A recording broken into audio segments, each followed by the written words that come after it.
Bismillahirrahmanirrahim. Assalamualaikum warahmatullahi wabarakatuh. Alhamdulillahi rabbil alamin. Wassalatu wassalamu ala asyrafil anbiya'i wal mursalin, nabiyyina wa sayyidina Muhammadin wa ala alihi wa ashabihi ajma'in, amma ba'd.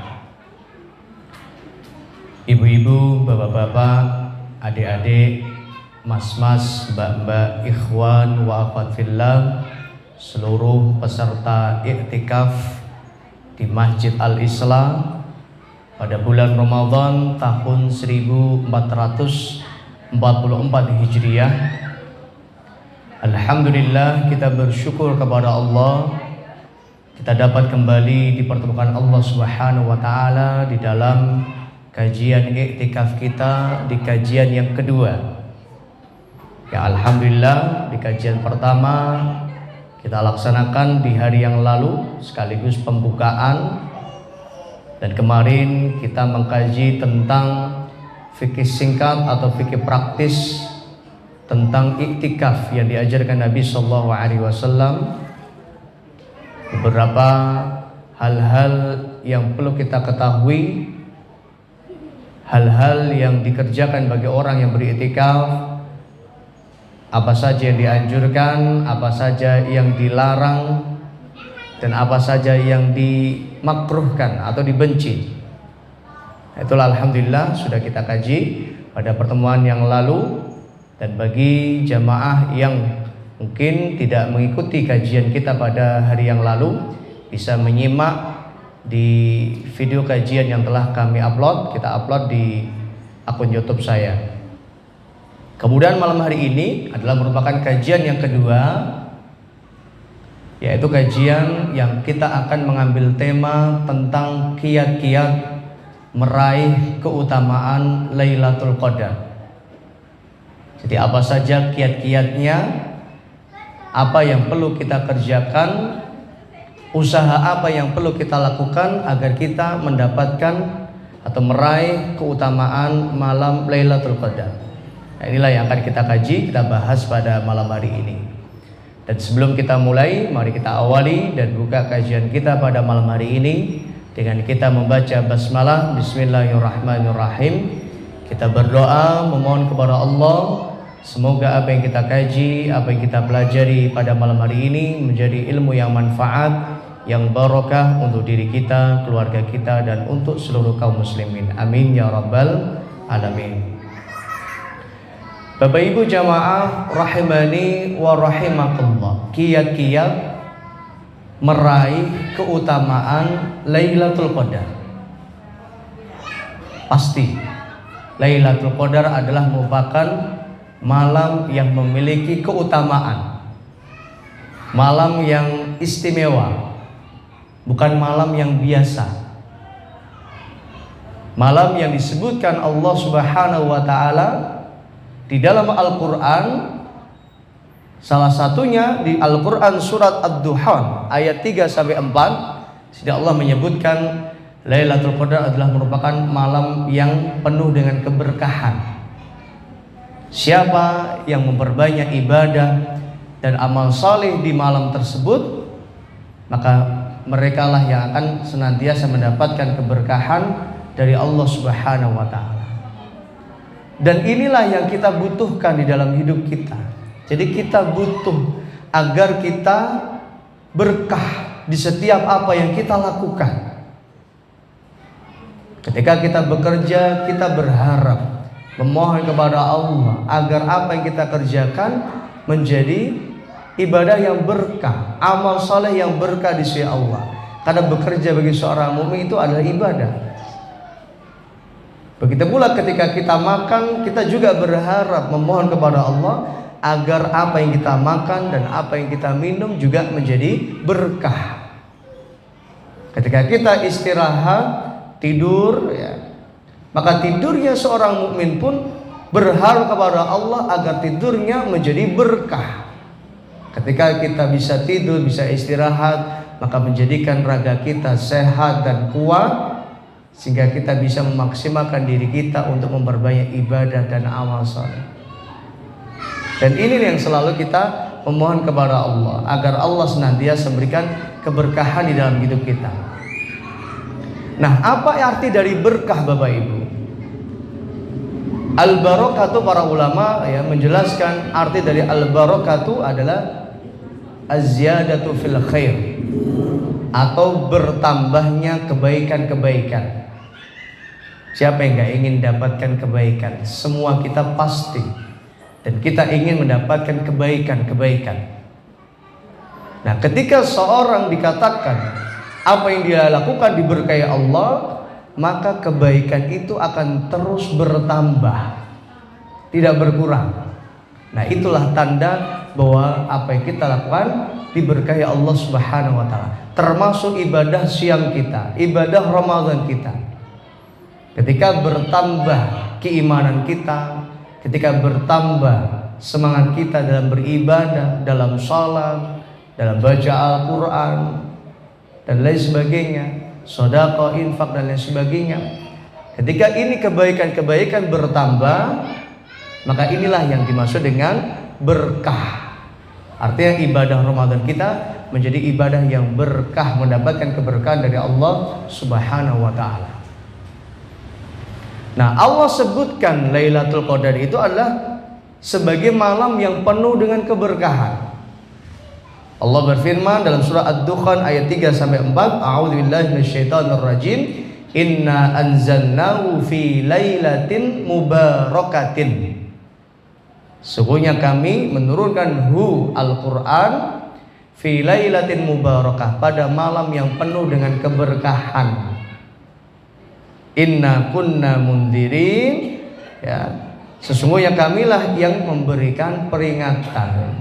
Sering kita kaji, di antara tugasnya para nabi dan rasul adalah mubasyirina wa mundirin, memberikan kabar gembira dan memberikan peringatan kepada umatnya manakala melakukan kesalahan. Fiha yufraqu kullu amrin hakim. Pada malam itu dijelaskan segala urusan yang penuh dengan hikmah. Nah, ini adalah ayat yang pertama yang berbicara tentang malam yang istimewa ini, yaitu malam Lailatul Qadar. Kemudian di dalam surat yang lain, surat Al-Qadar, Allah Subhanahu wa taala berfirman, A'udzubillahi minasyaitonirrajim, Inna anzalnahu fi lailatul qadar. Sesungguhnya kami menurunkan Al-Quran di malam Lailatul Qadar. Jadi menjadi dalil yang sharih, yang jelas bahwa Al-Quran itu diturunkan Allah Subhanahu wa taala di malam Lailatul Qadar. Dan malam Lailatul Qadar itu adanya di 10 hari yang terakhir.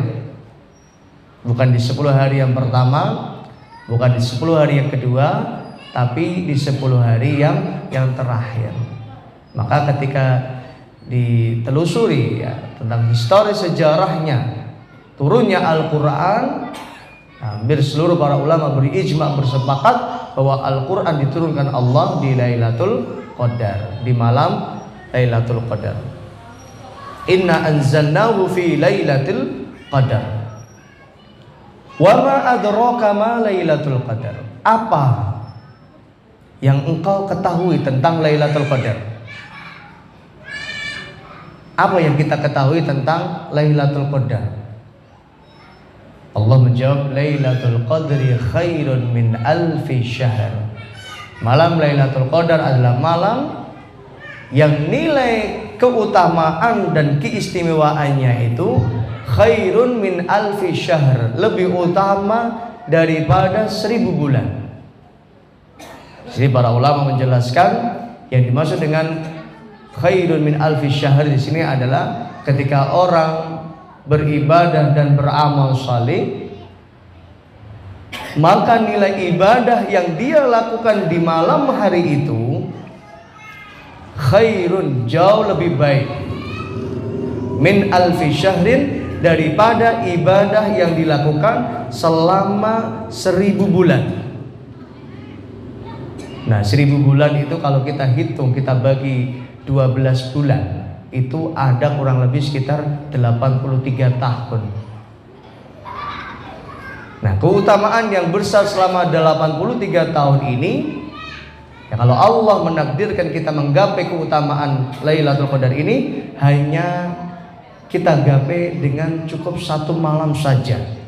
Karena hanya ada di salah satu malam di 10 hari terakhir, di malam-malam ganjil.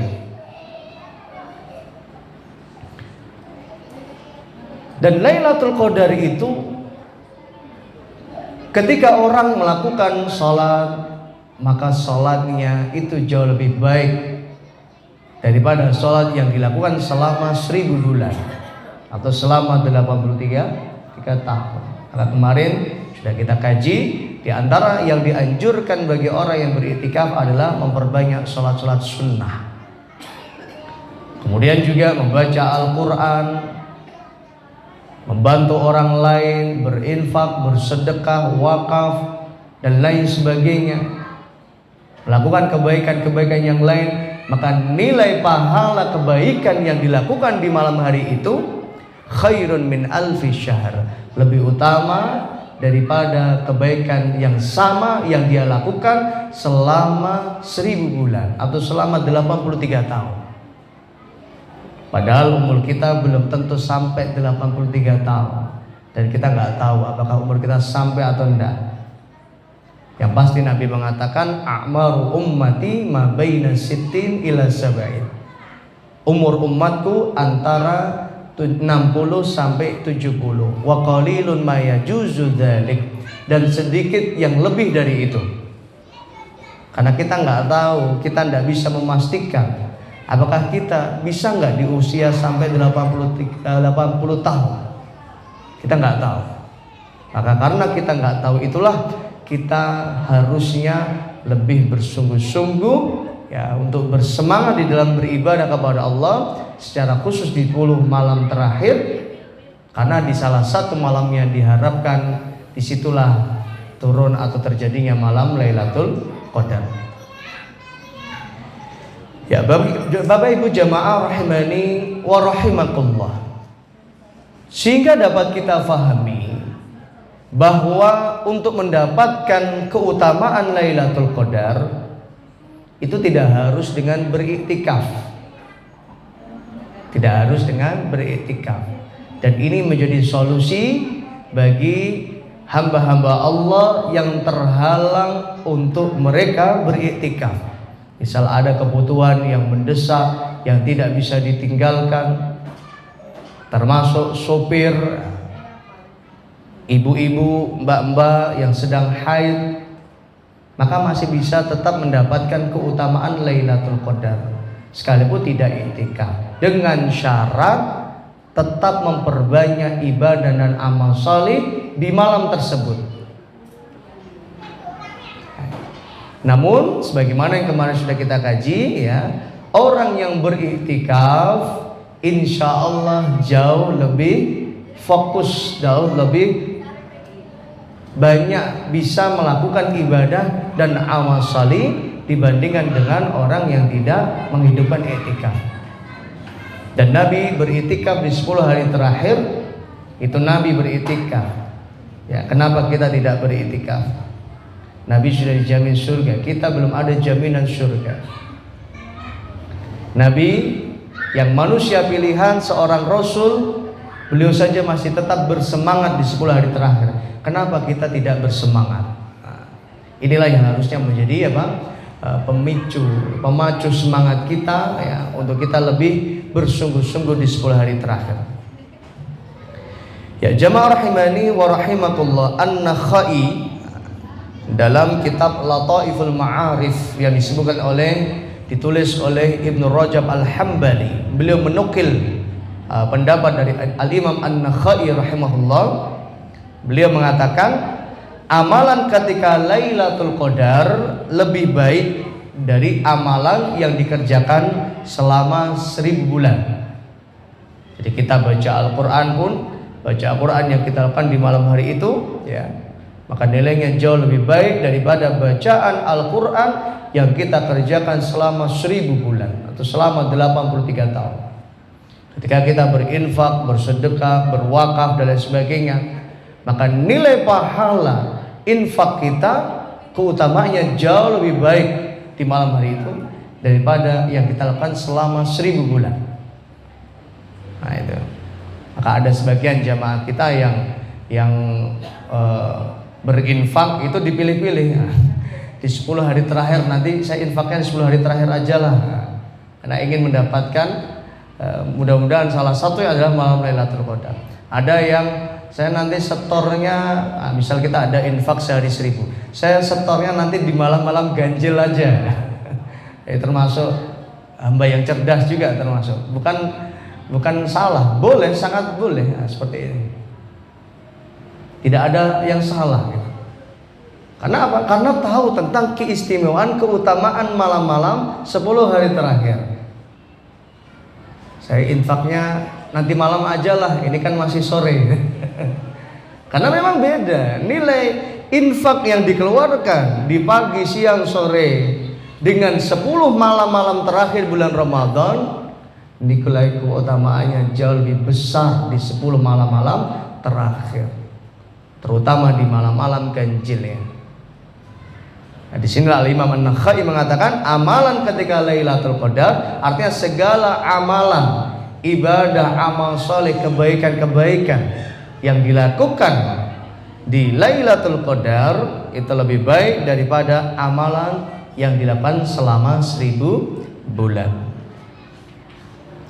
Al-Imam Mujahid, Al-Qatadah dan ulama yang lain berpendapat bahwa yang dimaksud dengan lebih baik daripada 1000 bulan adalah sholat dan amalan pada Lailatul Qadar. Jadi sholat, amal-amal yang lain dibandingkan dengan malam-malam yang lain yang tidak ada Lailatul Qadarnya.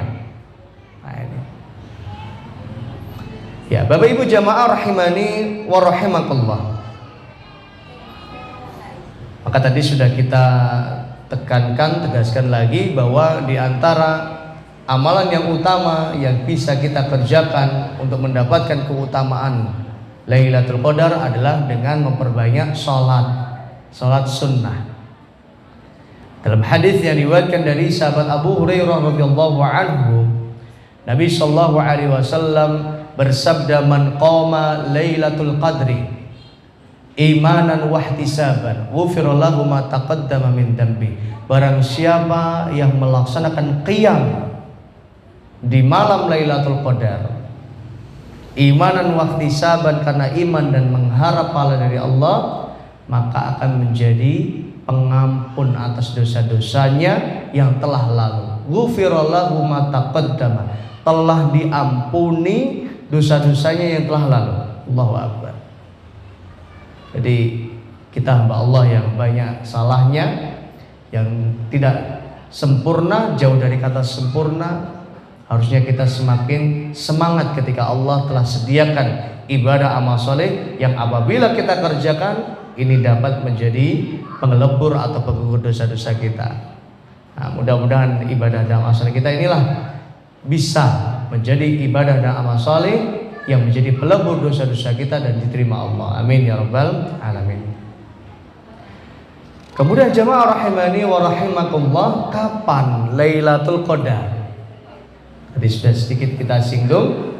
Lailatul Qadar itu pasti terjadi di 10 malam terakhir. Bukan di 10 malam pertama, 10 malam kedua. Yang pasti Lailatul Qadar itu ada di 10 malam terakhir. Dimulai dari malam 21 sampai akhir Ramadan. Malam terakhir di bulan Ramadan. Jadi Lailatul Qadar terjadi pada 10 malam terakhir. Nabi sallallahu alaihi wasallam bersabda, taharraw Lailatul Qadri fil ashril awakhir min Ramadan." Carilah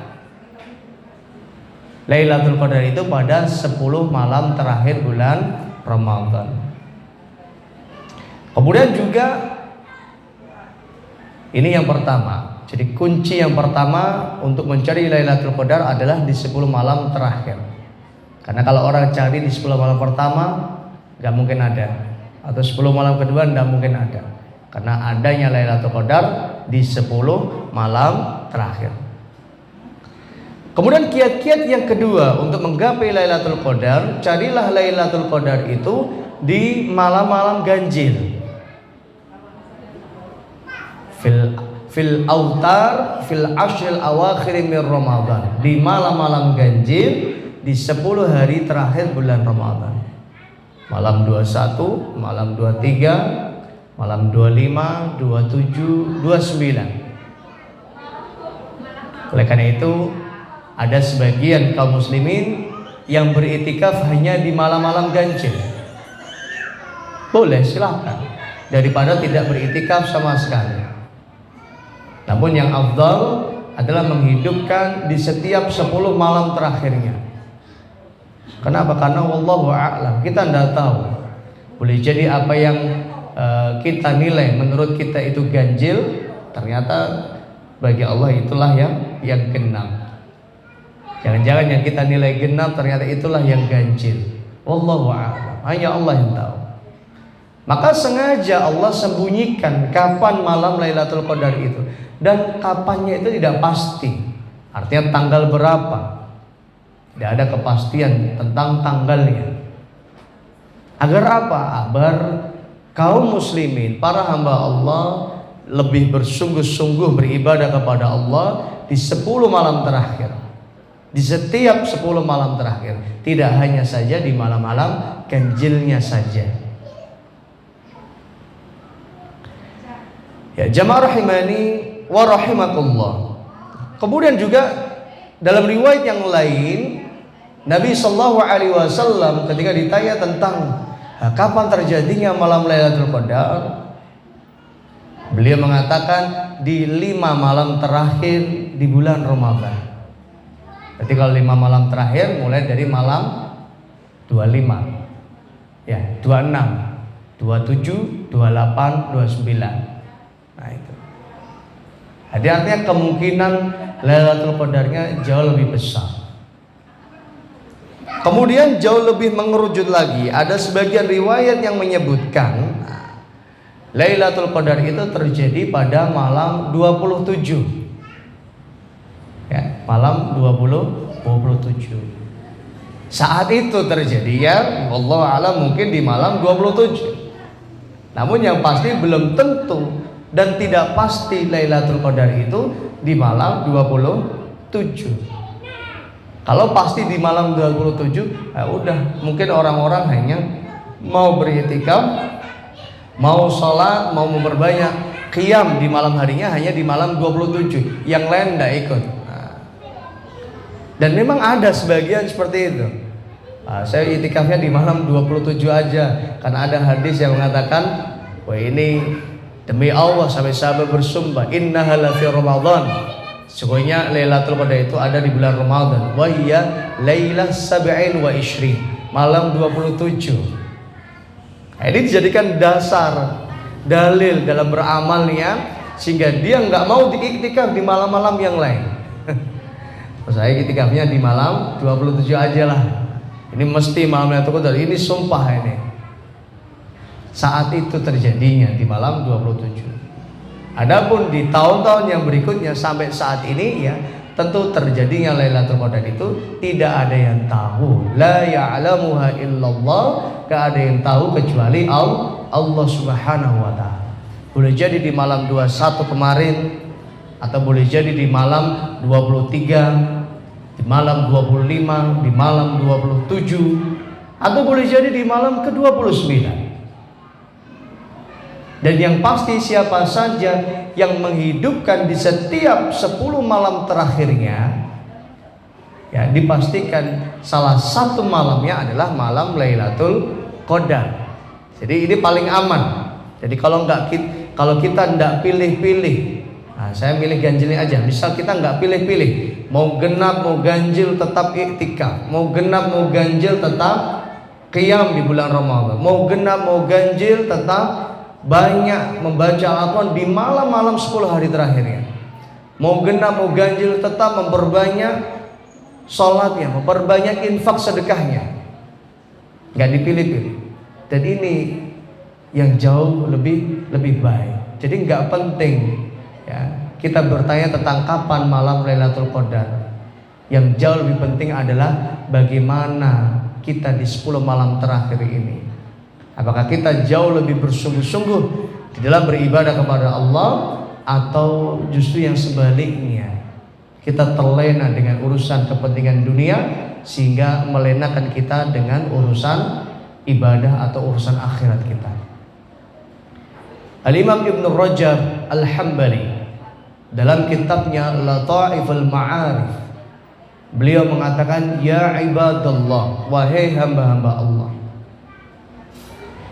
inna Ramadhana qad azima 'alal rahil. Sesungguhnya bulan Ramadan telah bersiap-siap untuk pergi. Nah, ini kalau sudah masuk 10 malam terakhir, 10 hari terakhir, ini Ramadan ini sudah siap-siap akan pergi meninggalkan kita. Falam yabqa minhu illa qalil. Dan yang tidak tersisa darinya kecuali sedikit saja. Kecuali hanya hari-hari terakhir ini saja. Maka kita Ramadan itu tinggal beberapa hari saja Bapak Ibu. Dan sekarang sudah hari Rabu, besok hari Kamis. Kamis, Jumat, Sabtu, Ahad, Senin, Selasa, Rabu, Kamis. Tinggal 8 hari. Atau yang Idul Fitrinya Jumat berarti tinggal 9 hari. Seperti itu. Faman ahsana fihi fa'alaihi tamam. Barang siapa yang selama hari-hari ini telah melakukan kebaikan-kebaikan, maka kata Ibnu Rajab, fa'alaihi tamam, hendaklah dia menyempurnakan kebaikan yang telah dikerjakan. Wa man farrata fihi falyukhtimhu bil husna. Dan barang siapa yang menyia-nyiakan di hari-hari yang lalu atau belum maksimal dalam ibadahnya di hari-hari yang lalu, falyukhtimhu bil husna, hendaklah dia menutup Ramadannya dengan husna, dengan husnul khatimah, akhir hidup di bulan Ramadan, akhir yang indah. Kadang-kala banyak orang yang ingin menjadi pemenang, cuma perlombaan itu belum selesai dia sudah kalah, ya kan? Jadi turnamen perlombaannya udah belum selesai, ini kita masih berlomba-lomba dalam kebaikan. Dan sebagian umat Islam, ya, ada sebagian umat Islam yang hari ini sudah kalah ibadahnya dengan kepentingan dunia. Tarawihnya kalah, lebih menang belanjanya. Kecuali kalau nanti malam mau qiyamah, itu boleh saja.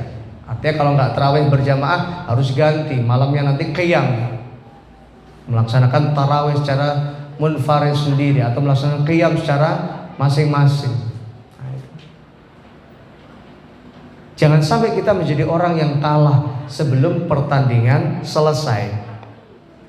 Justru di akhir-akhir perlombaan inilah akhir-akhir yang sangat menentukan. Mungkin Bapak Ibu jamaah pernah melihat cuplikan video, ada orang yang ikut perlombaan, dia sudah merasa menang. Sudah merasa menang. Karena apa? Dia melihat musuhnya ini udah di belakang. Ini balapan mobil. Dia udah apa? Merasa menang, udah melakukan selebrasi. Wah, menang ini, sudah pasti menang nih, udah di depan garis finish. Tapi ternyata ketika dia melakukan selebrasi, tenang leha-leha, dia disalib oleh temannya yang ada di belakang atau disalib oleh musuhnya yang ada di belakang. Akhirnya dia nggak jadi menang, tidak menjadi seorang pemenang.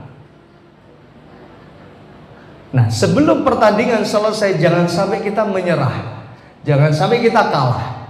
Justru kita harus memenangkan hawa nafsu kita. Kita harus bisa melawan hawa nafsu kita. Ini adalah termasuk jihad. Melawan hawa nafsu adalah jihad. Jihadun nafsi, melawan hawa nafsu. Dan banyak orang yang kalah untuk melawan dirinya sendiri. Nah, kalau dengan dirinya sendiri saja kalah, bagaimana dia bisa mengalahkan orang lain? Apalagi mau mengalahkan musuh-musuh Allah. Nah, ini Salahuddin Al-Ayyubi rahimahullah, ketika beliau menjadi pemimpin pasukan perang, disebutkan dalam catatan-catatan sejarah, prajurit yang beliau pilih adalah mereka prajurit yang istiqomah di dalam sholat berjamaahnya, prajurit yang istiqomah di dalam sholat subuhnya. Karena sholat subuh ini termasuk sholat yang terberat bagi manusia, terutama juga termasuk sholat isya. Sampai Nabi SAW mengatakan, azqalus sholah alal munafiqin sholatus subhi wal isya. Sholat yang terberat yang dilakukan orang munafik adalah sholat subuh dan sholat isya. Nah, disinilah nanti akan nampak terlihat siapa yang benar-benar baik kondisi imannya, atau jangan-jangan kita sendiri yang termasuk nifak orang munafik yang disebutkan Nabi, yang kita malah sholat subuh dan sholat isya. Oke lah, mungkin maghribnya rame, kadang kalau nggak Ramadan itu isyanya sepi, ya kan? Jadi justru inilah yang menjadi penentu nanti. Maka kunci kemenangan, di antara kuncinya adalah kedekatan seorang hamba kepada Allah. Maka Salahuddin Al-Ayyubi, beliau sangat yakin ketika yang dipilih adalah pasukan-pasukan yang baik ibadahnya, baik hubungannya dengan Allah, yang salat jamaah, yang salat subuh. Insya Allah inilah di antara salah satu kunci kemenangan dari Allah Subhanahu wa Ta'ala. Karena orang yang bisa istiqomah dalam sholatnya, maka dia telah mampu melawan hawa nafsunya, kemalasan. Termasuk juga jihad. Ketika orang berinfak, bersedekah, ini adalah termasuk bagian dari jihad. Karena ada sebagian orang yang eman-eman, aku kalau berinfak ini dapat apa nanti? Duitku habis nanti, berkurang. Tapi beda dengan seorang mukmin yang yakin dengan apa yang dijanjikan Allah. Maka ketika seorang mukmin dia berani menginfakkan hartanya, maka dia telah mampu juga melawan hawa nafsunya. Asy-syaitanu ya'idukumul faqr. Dalam Al-Qur'an disebutkan setan itu menakut-nakuti kalian dengan kefakiran. Nggak usah berinfak, nggak usah sedekah, udah nggak apa-apa, kamu masih punya kebutuhan yang lain, itu aja, nggak usah bantu temanmu atau saudaramu. Padahal jelas di depan kita ada saudara-saudara yang membutuhkan misalnya. Maka setan akan menakut-nakuti kita, membisik-bisiki kita untuk apa? Takut dengan kefakiran. Padahal kalau seorang mukmin dia yakin, mengimani, bertauhid kepada Allah, maka dia tidak akan takut dengan kefakiran dan kemiskinan. Kenapa? Karena yang kasih rizki siapa? Allah Subhanahu wa Ta'ala. Asy-syaitanu ya'idukumul faqra, menakut-nakuti kepada kefakiran, wa ya'murukum bis-su'i wal fahsya, dan mengajak, memerintahkan kepada kalian untuk melakukan as-su, perbuatan buruk, wal fahsya, perbuatan keji atau perbuatan yang mungkar, kemaksiatan yang besar. Maka kalau orang mampu mengendalikan hawa nafsunya, maka dialah yang menjadi pemenang yang sesungguhnya. Ya, karena itu di 10 hari terakhir ini ya wajarlah kalau banyak kepentingan-kepentingan yang sifatnya duniawiyah, kita harus mempersiapkan untuk lebaran nanti, persiapan kue untuk tamu-tamu yang hadir ke rumah, boleh. Dan salah satu solusinya bisa ini persiapan kita lakukan di pagi, siang atau sore hari. Adapun malam-malamnya kita bisa jauh gunakan untuk lebih fokus beribadah kepada Allah Subhanahu wa Ta'ala. Ya jamaah rahimani wa rahimakumullah. Kemudian yang selanjutnya tentang tanda-tanda Lailatul Qadar. Nah ini kalau kita pengen melihat apakah semalam Lailatul Qadar atau tidak, nah, itu ada memang tanda-tandanya yang telah disebutkan Nabi Shallallahu Alaihi Wasallam.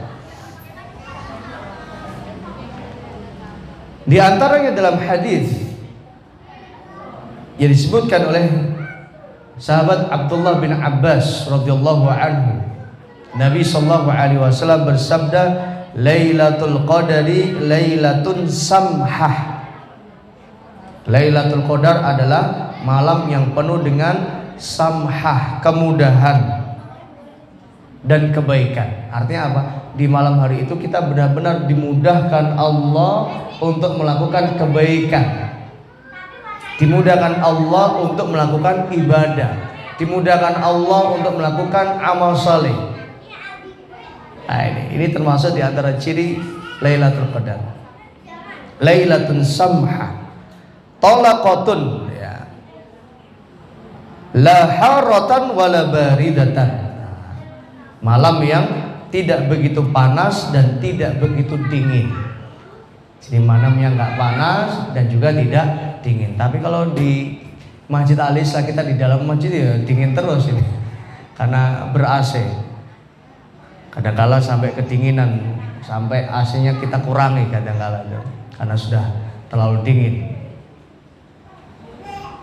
Maka tidak panas dan tidak pula dingin. Itu kalau kita keluar dari masjid melihat suasana. Maka mungkin bisa disempatkan setiap malam, terutama di malam-malam ganjil, keluar ya untuk melihat kondisinya. Tusbihu syamsu sabihatuha dha'ifatun hamra, kata Nabi sallallahu alaihi wasallam. Dan pada pagi harinya matahari bersinar tidak begitu cerah dan tampak kemerah-merahan. Nah, ini bisa juga kita amati di setiap pagi hari setelah syuruk. Cuma kita kalau di sini ya mungkin tidak bisa jelas. Bisanya melihatnya mungkin ke sawah. Nah, itu biasanya lebih bisa terlihat jelas bagaimana matahari terbit. Nah, terbitnya matahari yang menjadi tanda di malam harinya adalah Lailatul Qadar. Matahari itu terbit tidak menampakkan sinar yang terang dan warnanya kemerah-merahan. Nah, ini boleh jadi inilah menjadi tanda semalam adalah Lailatul Qadar. Maka ada sebagian yang sengaja mengamati setiap paginya. Bahkan ada sebagian yang sengaja setiap pagi di foto. Ada dilihat matahari hari pertama, malam apa? 10 malam pertama, ya malam terakhir yang pertama, yang kedua, yang ketiga sampai akhir. Atau di malam ganjilnya di pagi harinya itu. Jadi dicecerkan fotonya mana yang lebih mendekati dengan ciri-ciri tanda-tanda yang disebutkan Nabi Shallallahu Alaihi Wasallam. Boleh jadi itulah yang semalam terjadi Lailatul Qadar. Bapak Ibu jamaah rahimani wa rahimakumullah. Dan sebenarnya dengan kecanggihan teknologi zaman sekarang, kondisi ya luar angkasa atau kondisi malam hari setiap malam terakhir itu harusnya sudah bisa diamati. Nah, ini biasanya yang punya akses untuk hal ini ya NASA. Harusnya NASA itu bisa mengamati di 10 hari terakhir setiap malamnya, melihat tentang bagaimana itu tanda-tanda Lailatul Qadar. Karena nanti akan bisa dikomparasikan malam pertama itu kondisinya seperti apa, panas, dingin atau bagaimana, kemudian kondisinya tenang atau bagaimana. Nah, itu setiap malamnya bisa diamati harusnya. Mungkin boleh jadi mereka tahu, coba nggak dikabarkan kepada umat Islam. Nah ini, maka ini juga salah satu pentingnya umat Islam ini apa? Belajar mengembangkan keilmuannya, tidak hanya dalam ilmu agama saja, tapi ilmu yang bersifat umum yang mendukung untuk beribadah kepada Allah Subhanahu wa taala. Ada ilmu falak, ilmu hisab, ya kan? Ilmu astronomi dan lain sebagainya. Nah, ini semuanya ini harus menjadi sarana wasilah pendukung di dalam ibadah kita. Wasyamsu wal qamaru bihusban fabi ayyi ala'i rabbikuma tukadziban. Jadi asyams matahari, al-qamar bulan, bihusban. Nah, ini bisa menjadi patokan manusia untuk husban, hisab, menghitung hari, menghitung bulan, menghitung tahun. Dulu sebelum ada kalender, sebelum ada jam tangan, ya, jam digital, orang tahu ini hari apa, bulan apa, tahun berapa. Itu dari mana mereka? Mereka mengamati dari matahari dan bulan. Tapi tentu pengamatan di saat itu tidak sebagaimana yang dilakukan umat Islam saat sekarang, yang insya Allah saat ini jauh lebih canggih. Dalam hadis sebutkan Nabi Shallallahu Alaihi Wasallam bersabda, nahnu ummah ummiyah. Kami adalah umat yang ummi. Ummi itu nggak bisa baca, nggak bisa nulis. La na'rifu kitabatan wala hisaban. Saat itu kami tidak tahu bagaimana cara menulis dan menghitung. Nah, jadi saat itu memang sahabat-sahabat belum begitu mahir di dalam berhitung, melakukan hisab. Nah, saat ini Allah berikan kenikmatan di mana kecanggihan teknologi sudah semakin canggih. Maka dengan kecanggihan inilah bisa dikomparasikan, dipadukan untuk sebagai sarana pendukung di dalam beribadah kita kepada Allah Subhanahu wa taala. Sehingga sholat 5 waktu orang ya tidak perlu lagi mengamati melihat matahari ya.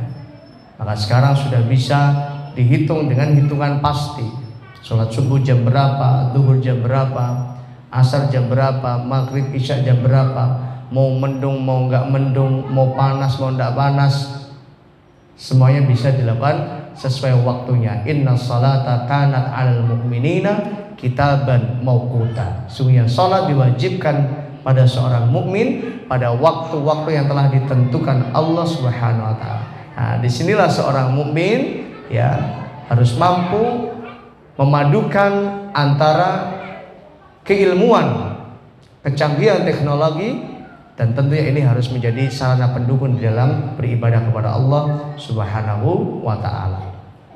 Maka tanda-tanda Lailatul Qadar ya, tadi ya, malam harinya tidak begitu panas, tidak begitu dingin. Lailatul Samhah, penuh dengan kemudahan, orang dimudahkan untuk beribadah, beramal salih. Sebagian riwayat menyebutkan malam itu tidak ada anginnya, sangat tenang. Maka hal ini boleh jadi inilah yang menjadi tanda-tanda Lailatul Qadar. Namun sebagaimana yang tadi sudah saya sampaikan ya, tidak begitu penting untuk kita mengetahui kapan Lailatul Qadar terjadi. Tapi ada yang jauh lebih penting, yaitu apa yang kita lakukan di malam-malam tersebut, atau bagaimana ibadah kita, sholat kita, baca Al-Quran kita di 10 malam-malam terakhir ini. Mudah-mudahan kita termasuk yang disehatkan Allah untuk kita bisa tetap istiqomah dalam iktikaf kita, istiqomah di dalam sholat kita, baca Al-Quran kita, dan amal-amal saleh yang lain. Dan mudah-mudahan Allah Subhanahu wa taala memberikan kemudahan kepada kita semuanya. Amin ya rabbal alamin. Silakan, mungkin ada yang ingin bertanya, Bapak Ibu. Masih ada waktu. Ada? Tidak ada? Kalau tidak ada, kita cukupkan. Ya. Nah, sudah hampir jam 9, jadi kita insya Allah setiap malam ya 10 hari terakhir kita biasakan mulai tahun ini untuk ngaji ya, sekalipun sebentar, hanya 1 jam saja. Habis itu Bapak Ibu bisa melakukan ibadah iktikafnya secara individu masing-masing. Mudah-mudahan Allah Subhanahu wa taala senantiasa memudahkan segala urusan kita dan senantiasa memberikan kekuatan, kesabaran untuk kita semua untuk tetap istiqomah dalam ibadah dan amal saleh kita. Allahumma anfa'na bima 'allamtana وعلمنا ما ينفعنا وزدنا علما اللهم إنا نسألك علما نافعا ورزقا طيبا وعملا متقبلا رب اغفر لنا ولوالدينا وارحمهما كما ربيانا صغارا ربنا آتنا في الدنيا حسنة وفي الآخرة حسنة وقنا عذاب النار وصلى الله على نبينا محمد وعلى آله وصحبه وسلم. Assalamualaikum warahmatullahi wabarakatuh.